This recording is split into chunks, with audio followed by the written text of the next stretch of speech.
اور آپ کو بتائیں سپریم کورٹ آف پاکستان نے سابق سی سی پی او لاہور غلام محمود ڈوگر کو بحال کر دیا۔ عدالت نے غلام محمود ڈوگر کے تبادلے کا حکم معطل کر دیا۔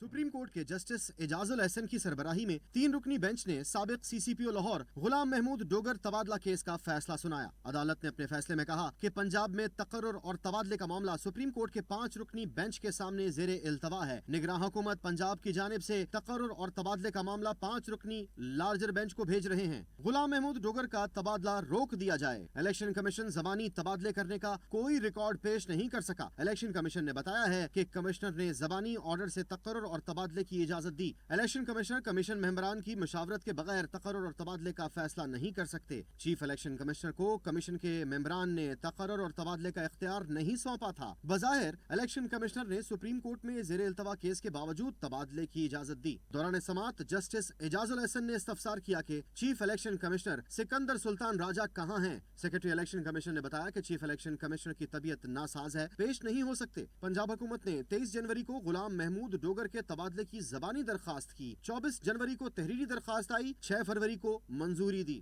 جسٹس منیب اختر نے سوال کیا کہ کیا عام حالات میں بھی زبانی درخواست پر احکامات جاری ہوتے ہیں؟ جسٹس اعجاز الاحسن نے کہا کہ زبانی درخواست آئی، منظور ہوئی اور عمل بھی ہو گیا، عمل درآمد کے بعد خط و کتابت کی گئی۔ جسٹس منیب اختر نے استفسار کیا کہ کیا سرکاری ادارے زبانی کام کرتے ہیں؟ کیا آئینی ادارے زبانی احکامات جاری کر سکتے ہیں؟ چیف الیکشن کمشنر نہیں، تبادلوں کی منظوری الیکشن کمیشن دے سکتا ہے۔ کیا الیکشن کمیشن نے اپنے اختیارات چیف الیکشن کمشنر کو تفویض کیے ہیں؟ ڈی جی لا الیکشن کمیشن نے جواب دیا کہ اختیارات تفویض کرنے کی کوئی دستاویز موجود نہیں ہے۔